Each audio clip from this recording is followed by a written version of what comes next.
Assalomu alaykum hammaga, hormanglar. Boshlangan hafta hammaga omadli, barakotli kelsin. Xo'p, bugun 29-sentyabr. Kunlik tahlil, umumiy emas, faqat bugun uchun bu tahlil.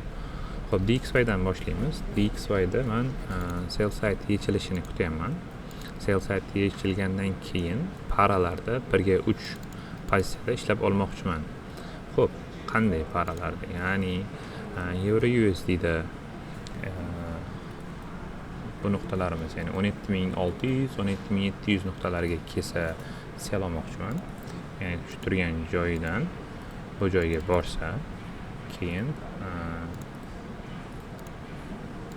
hop 17600-700 nuqtalariga borib, pastga qaytishini 1/3, 1/2, maksimum 1/4, uncha uzoq emas.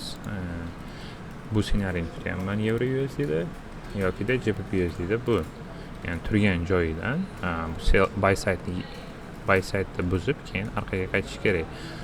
Hop, GBP USD da 34700, 34800 nuqtalar bo'ladi sell side uchun.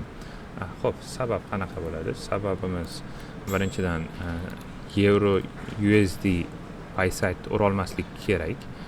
GBP USD urish kerak buy side da. Mana Euro USD bunaqa bo'lib qolish kerak. Ya'ni SMT bo'lish kerak. Bunga bu pozitsiyaga kirishimiz uchun.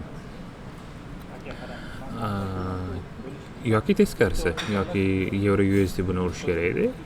Mana bunaqa bo'lish kerak edi. GBP USD buy side'da ura olmaslik kerak. Mana bunaqa.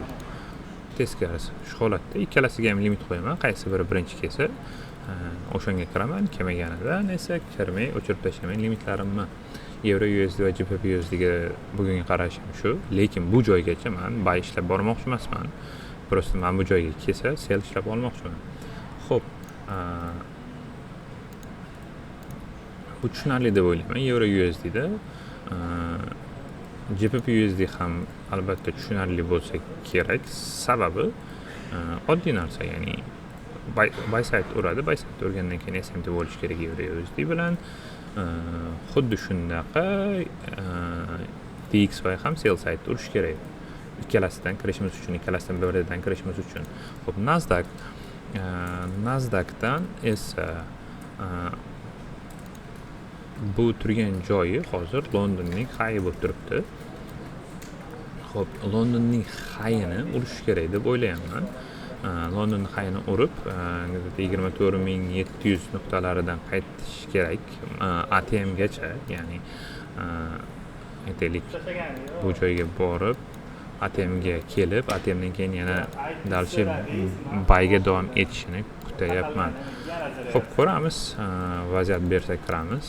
Men bu 24670 dan ham qaytishi mumkin, chunki 24670 da Londonning high'i bo'lsa, Londonning high'ini tozalab, pastga ATM gacha yurib, ATM dan keyin yana buyga, ya'ni all-time high'ga qarab hujum qilsa kerak deyapman.